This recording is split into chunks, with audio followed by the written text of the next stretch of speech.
Olá, boa tarde. Você acompanha agora notícias do Brasil e do mundo. Em uma semana de vacinação contra a Covid-19, 16 estados brasileiros e o Distrito Federal já registram denúncias de pessoas que estão furando a fila. Os casos estão sendo investigados pelo Ministério Público e quem desrespeitar o calendário de imunização pode responder por até 14 crimes.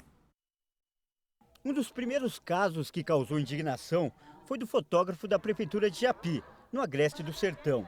Ele mesmo publicou um vídeo tomando a vacina, apesar de não fazer parte do grupo prioritário. O prefeito de Itabi, em Sergipe, Júnior Amintas, foi outro que se vacinou, mesmo sem fazer parte do grupo de risco da doença. O vídeo mostra que o prefeito foi até aplaudido. E ele alegou que fez isso para incentivar outras pessoas a se vacinarem. O vídeo foi feito pela minha própria assessoria e amplamente divulgado por mim, por representar um propósito nobre de defesa da saúde e da vida do nosso povo de Itabi. Se não houvesse nobreza, boa intenção no meu gesto, eu teria tomado a vacina às escondidas e vacinaria também minha esposa, meu filho de 8 anos e meus pais de 80 e 85 anos. E teve até parente de autoridade que conseguiu se vacinar. Na cidade de Pires do Rio, em Goiás, a esposa do secretário de Saúde, Assis Silva Filho, furou a fila e foi imunizada. Ele divulgou um vídeo pedindo desculpas, mas foi afastado do cargo e está sendo investigado.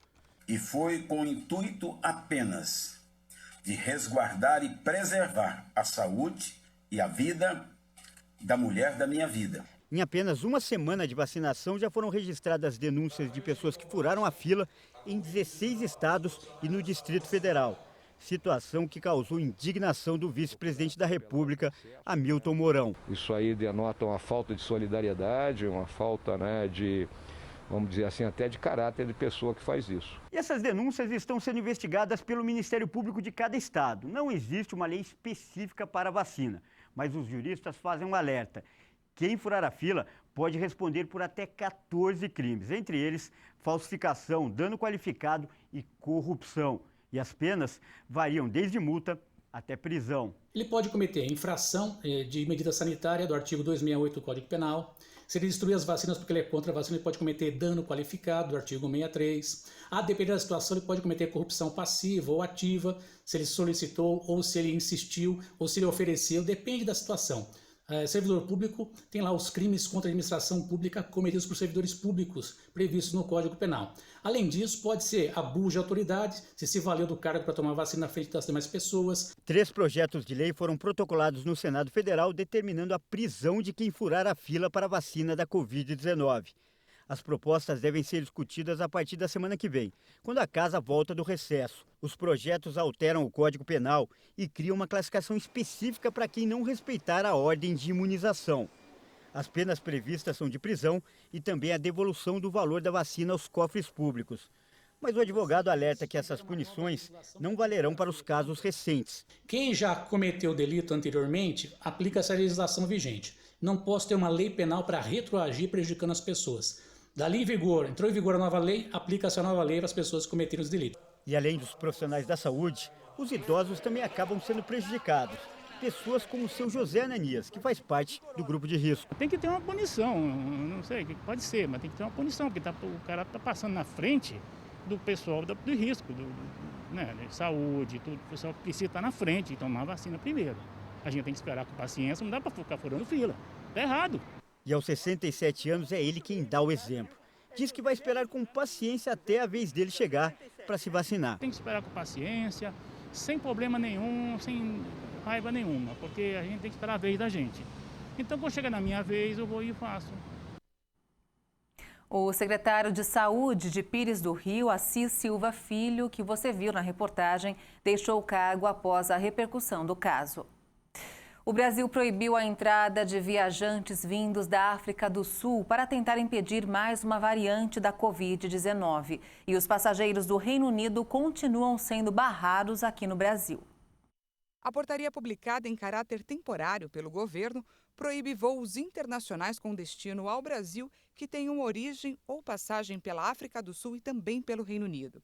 Também está suspensa a autorização de embarque para o Brasil de viajantes estrangeiros procedente ou com passagem pelo Reino Unido e pela África do Sul nos últimos 14 dias. Os outros estrangeiros podem entrar no país por via aérea, desde que comprovem por meio de teste RT-PCR que não estão com Covid-19. O exame precisa ter sido realizado até 72 horas antes do embarque.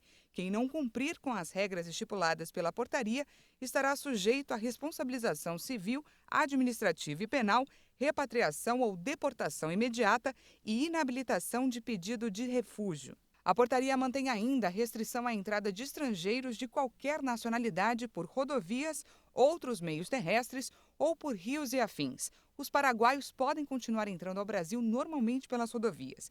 E também aqueles moradores de cidades cortadas por fronteiras, exceto com a Venezuela. O impedimento de entrada no Brasil não vale para brasileiro naturalizado, imigrante com residência de caráter definitivo ou que tenha parentesco próximo com brasileiro, profissional estrangeiro em missão a serviço de organismo internacional, entre outras exceções. O FMI melhorou a previsão para a economia global. O principal motivo é a esperança de que a vacinação ajude a conter a pandemia em todo o mundo. A expectativa de que a vacinação consiga controlar a pandemia e os efeitos dos planos de estímulo levaram o FMI a melhorar nesta terça-feira suas perspectivas de crescimento econômico global em 2021 para 5,5%. O aumento também alcança a América Latina, mas num contexto de excepcional incerteza. Estamos vivendo tempos de incerteza. Projetamos que o mundo pode crescer este ano em oposição ao colapso severo do ano passado, mas a incerteza muito depende do que está por vir nessa corrida entre um vírus em mutação e as vacinas e o quanto as políticas podem sustentar. O que vemos são diferenças nas perspectivas entre os países. O fundo alertou que os governos devem continuar dando apoio para sustentar as economias que estão passando pela pior contração em tempos de paz desde a Grande Depressão dos anos 1930. Em entrevista coletiva, a economista-chefe estimou que a crise induzida pela pandemia subtrairá 22 trilhões de dólares do PIB global entre 2020 e 2025. Em uma atualização de seu relatório publicado em outubro, a entidade melhorou suas projeções para a economia mundial em 0,3 ponto percentual e manteve as estimativas para 2022 de expansão de 4,2%. O FMI espera um crescimento de 5,5% para os Estados Unidos, 2 pontos percentuais a mais do que o esperado, e a China terá um crescimento de 8,1%. O FMI melhorou as perspectivas de crescimento para a América Latina e Caribe em 2021 a 4,1%, devido à revisão em alta das duas grandes economias da região, Brasil e México. A pandemia de Covid-19 causou grandes danos ao emprego, com uma perda equivalente a 255 milhões de postos de trabalho em 2020 em todo o mundo. O cálculo foi apresentado pela Organização Internacional do Trabalho, que destacou mulheres e jovens como os mais afetados pela crise gerada pela doença. De acordo com a OIT, 8,8% das horas de trabalho foram perdidas em todo o mundo em relação ao quarto trimestre de 2019, o que equivale a 255 milhões de empregos a tempo integral. O número calculado pela Agência Especializada da ONU é 4 vezes maior do que o referente à crise financeira de 2009. A análise ainda indica que, se não forem considerados os planos de apoio econômico recentes, as perdas em massa causaram uma queda de 8,3% na renda mundial do trabalho, o equivalente a 3 trilhões e 700 bilhões de dólares, ou 4,4% do produto interno bruto mundial. Para a OIT, o impacto da pandemia no desemprego está subestimado e 71% das perdas de emprego devem-se mais a uma saída da força de trabalho do que ao desemprego propriamente dito. Foram citadas questões como pessoas que não puderam trabalhar devido às restrições impostas e outras que deixaram de buscar trabalho. Segundo o estudo, as mulheres foram mais impactadas pela pandemia do que os homens e os trabalhadores mais jovens também sofreram mais do que os adultos. Para 2021, a organização destaca que a maioria dos países vão vivenciar uma recuperação relativamente sólida na segunda metade do ano, uma vez que os programas de vacinação comecem a fazer efeito. E aqui no Brasil, o desemprego registrou a segunda queda seguida no trimestre terminado em novembro. Apesar da baixa, cerca de 14 milhões de brasileiros permaneciam desempregados. As contratações de fim de ano, principalmente no comércio, contribuíram para a redução da taxa de desemprego no país entre agosto e novembro. Segundo o IBGE, essa foi a segunda queda seguida de 2020, ficando em 14,1% no trimestre encerrado em novembro. A taxa foi a mais alta para esse período desde 2012. E apesar do bom resultado, o desemprego ainda afeta cerca de 14 milhões de brasileiros. Segundo o IBGE, entre agosto e novembro, cerca de 4 milhões de brasileiros conseguiram uma ocupação no mercado de trabalho, um aumento de 4,8% no período. A pesquisa revela também que esse aumento da ocupação é explicado pela flexibilização das medidas adotadas para o combate da pandemia. Entre as 10 atividades investigadas, o aumento na ocupação teve destaque no comércio, com mais 854 mil pessoas. A indústria geral absorveu 465 mil trabalhadores e a administração pública, 427 mil pessoas. Outros setores, como construção, transporte e alimentação, também cresceram no período. No setor privado, o número de empregados sem carteira de trabalho assinada cresceu 11,2%. O setor informal já representa 39,1% da população ocupada, ou 33 milhões e meio de trabalhadores informais no país.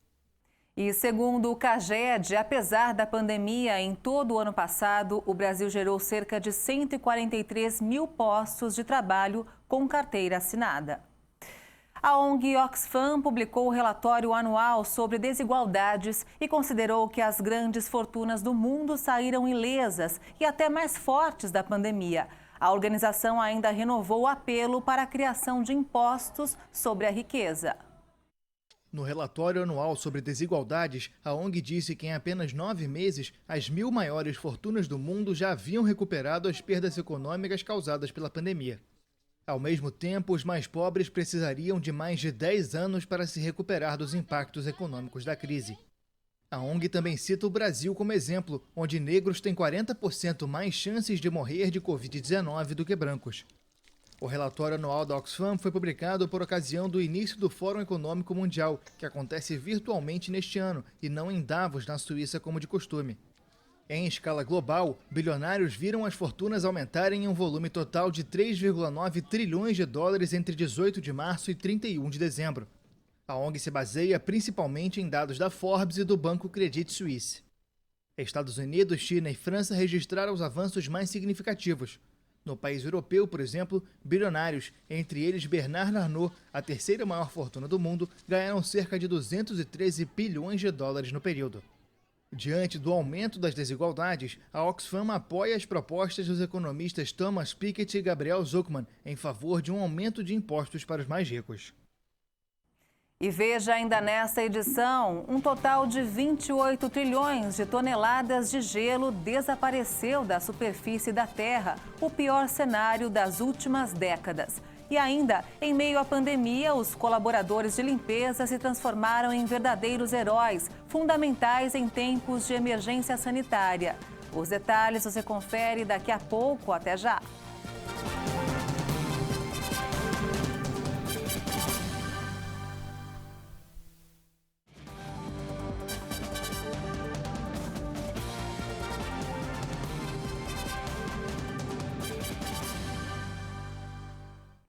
Depois de uma pesquisa interna entre funcionários, um cartório de Campo Grande, em Mato Grosso do Sul, decidiu oferecer um curso de como adotar a educação financeira e começar a poupar. Acompanhe. Pietro Luigi Presta tem 17 anos, é auxiliar de cartório. Começou como estagiário e com o primeiro salário... Comprei um celular, foi a primeira coisa que eu fiz. E o restante foi gastando em coisas que eu não precisava, olhando o que eu achava, bom, eu vou comprar até acabar o salário. Depois da pesquisa realizada com os colaboradores, o RH percebeu que faltava um item importante: educação financeira. Por isso, o cartório decidiu investir no curso de finanças pessoais. Não importa o valor que se ganha, né? O que importa é como você administra esse dinheiro, independente se a pessoa recebe um salário mínimo ou se ela recebe um salário de juiz, né?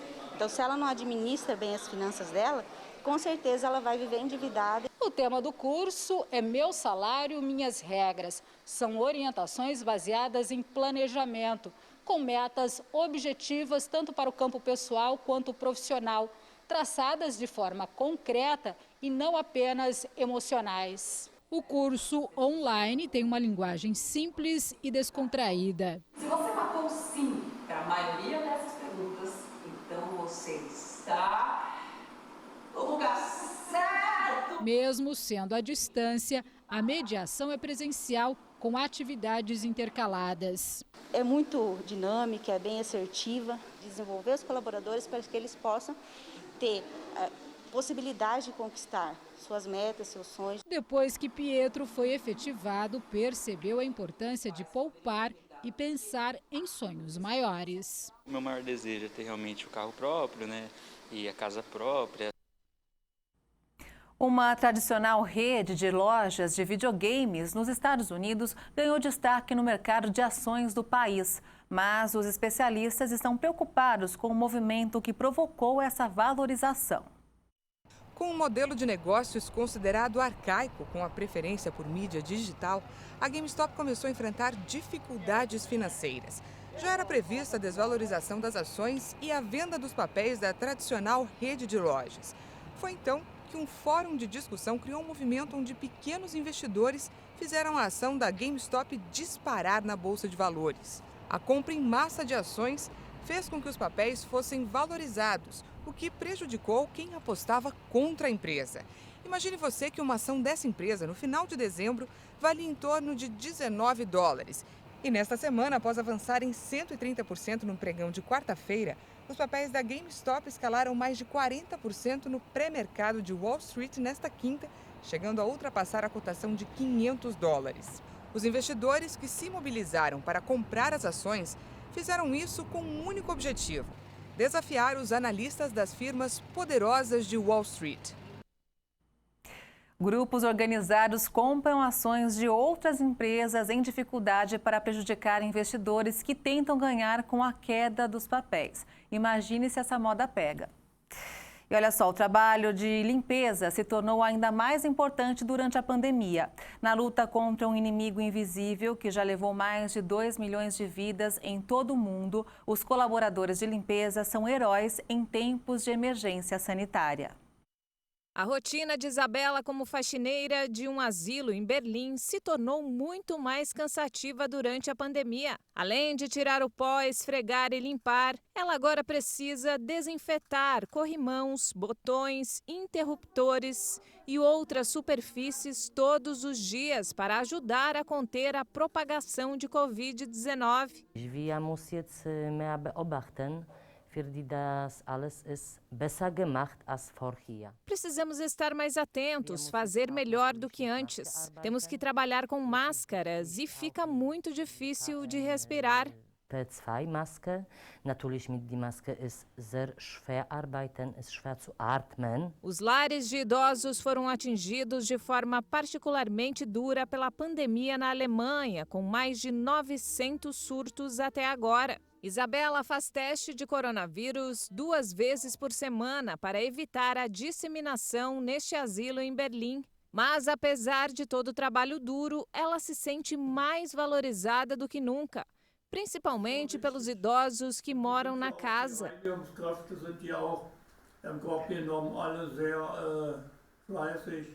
É muito importante, eles trabalham muito bem, limpam até quando não há nada para limpar. É preciso ter mais cuidado do que nunca, principalmente nos asilos, onde as pessoas são mais frágeis.